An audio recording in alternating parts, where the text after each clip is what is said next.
Hello friends, कैसे हैं आप सभी। आशा करती हूँ अच्छे ही होंगे।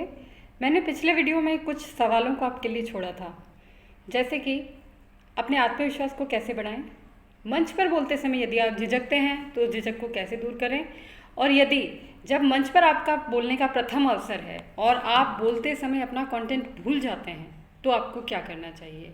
तो इन सभी प्रश्नों के उत्तर आपको मिलेंगे इन दिस वीडियो, तो प्लीज़ पूरे वीडियो को देखिएगा। तो मैं आपको बताने जा रही थी कि यदि आपको लगता है कि आपके अंदर एक अच्छा वक्ता होने की क्षमता है तो उस क्षमता को कैसे विकसित किया जाए। सबसे पहला स्टेप जो आपको फॉलो करना है, जो सबसे पहली बात है, वो यह है, सुनने में आपको थोड़ा फनी लग सकता है लेकिन इट वर्क्स।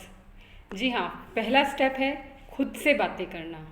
जी हाँ, मैं ये कहने जा रही हूँ कि जब आप मंच पर बोलने के लिए तैयारी करते हैं, तैयारी से मेरा मतलब है जो भी आपका कंटेंट है उसको आप एक जगह लिख लेते हैं, उसको अच्छे से याद कर लेते हैं, उसके बाद में उसे बार बार दोहराना आवश्यक है। उसे मन ही मन दोहराने से आपको उतना फ़ायदा नहीं होगा जितना कि आप उसे ज़ोर ज़ोर से बोलकर दोहराएंगे।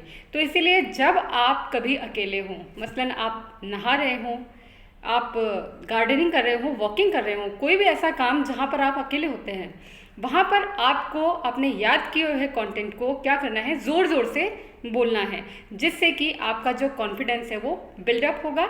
इसके अलावा आपके अंदर बोलने की जो एक रुचि है, उस रुचि के साथ साथ में आपकी क्षमताओं का भी विकास होगा।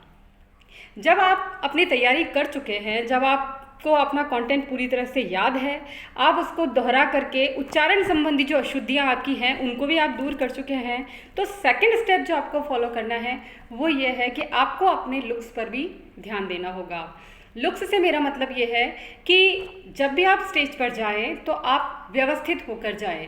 मेरा मतलब ये है, जैसे कि मान लिया जाए आपने कोई ऐसी हेयर स्टाइल चूज़ कर ली जो कि आप पहली बार बना रहे हैं, तो आप अगर उसमें आप कंफर्टेबल फील नहीं करते हैं तो आपका ध्यान जो है बार बार अपने बालों पर जाएगा। इसी तरीके से यदि आपने टाइट फिटेड शूज़ पहन लिए तो आपका ध्यान जो है वो बोलने पर कम और अपने शूज़ पर ज़्यादा होगा। तो इसीलिए आप अपने लुक्स पर ध्यान दें, जिस चीज़ में आप सबसे ज़्यादा कंफर्टेबल हो उसी तरह के कपड़े और जो भी आप एसेसरीज पहनते हैं उनका चयन करें।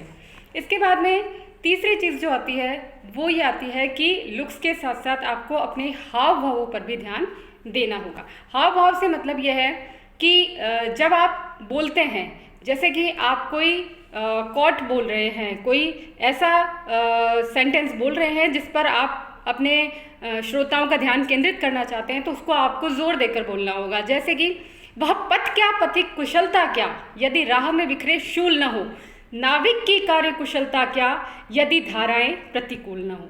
इसी तरीके से यदि आपको बीच में कोई प्रश्न पूछना है तो आपको अपने हाव भावों से ऐसा प्रतीत कराना होगा कि आप कोई प्रश्न पूछ रहे हैं, जैसे कि क्या मैं ऐसा कर सकता हूँ। तो अगर आप इस तरीके से बोलेंगे तो सामने वाले को सुनने में अच्छा भी लगेगा और वो आपकी बातों को बहुत ध्यान से सुनेगा। तो अपने हाव भावों को अच्छी तरीके से विकसित करने के लिए जो है वो आपको जो आपका मिरर है, जो आपका कांच है, जिसे आप दिन में कई बार देखते होंगे, वो आपके लिए सबसे ज़्यादा महत्वपूर्ण साबित होगा। तो आप कांच के आगे खड़े होकर के अपना जो मैटर है उसको बोलने का अभ्यास करें, और इससे आपको अपने हाव भाव जो हैं उन हाव भावों में एक अच्छी तरीके से उनका विकास करने का और अपनी क्षमताओं में वृद्धि करने का अवसर मिलेगा।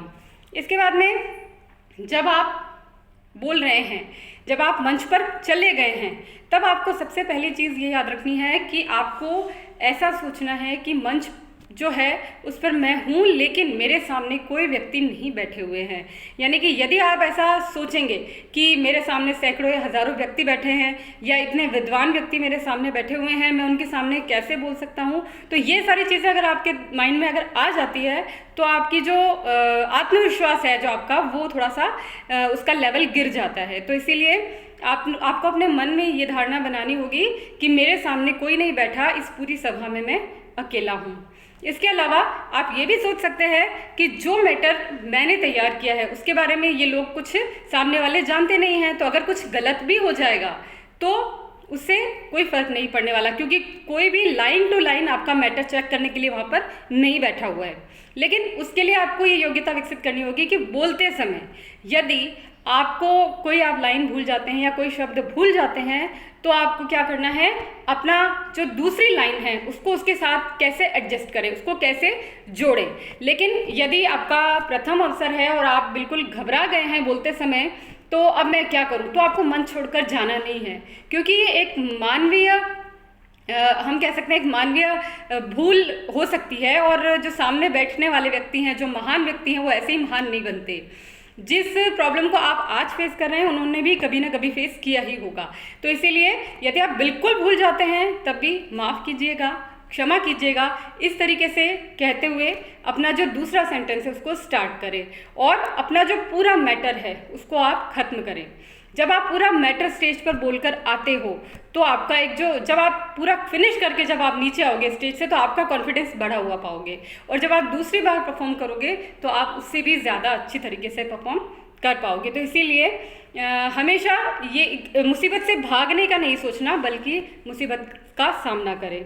इसके अलावा जब भी आप कभी अपना मैटर भूल जाते हैं तो उसको हंस करके नहीं टालना है, क्योंकि हमारी मानवीय प्रवृत्ति ये होती है कि हम किसी भी चीज़ को हंस करके अपनी झिझक को मिटाने की कोशिश करते हैं, लेकिन वहाँ आपको हंसना नहीं है, क्योंकि अगर आप हंसेंगे तो आपकी ऑडियंस भी हंसने लगेगी और आपकी बात की जो गंभीरता है वो वहीं पर समाप्त हो जाएगी। तो इसीलिए आप अगर कोई चीज़ भूल जाते हैं तो अपनी झिझक को मिटाने का सिर्फ यही तरीका है कि आप अपनी बातों के बीच में से ब्रेक लें और नए सिरे से उसको स्टार्ट कर दें। इसके बाद में जिस तरीके से मैं आपको कह रही हूँ कि आपको हंसना नहीं है, लेकिन यदि आपने बोलते समय कोई फ़नी बात बोली है तो उस फ़नी बात पर भी आपको केवल हल्का सा मुस्कुरा देना है। जी हाँ, आप हंसे नहीं। अगर आप हंसने लगते हैं तो आपकी बात की गंभीरता धीरे धीरे खत्म होने लगती है। इसके बाद में जब आप फर्स्ट बार मंच पर जा रहे हैं तो अपने आप से एक वादा करें, सबसे पहले मंच पे जाएं उससे पहले एक लंबा सांस लें और अपने आप से कहें yes I can do it. यदि आप ऐसा करेंगे तो यकीन मानिए इन सारे स्टेप्स को यदि आप फॉलो करते हैं तो आपका आत्मविश्वास जो है धीरे धीरे धीरे बढ़ता जाएगा। तो फ्रेंड्स, कैसा लगा आपको मेरा वीडियो? अगर पसंद आया तो प्लीज़ लाइक, शेयर और सब्सक्राइब जरूर कीजिए और कमेंट करके मुझे बताएं कि नेक्स्ट वीडियो में आप क्या देखना चाहते हैं। Thank you.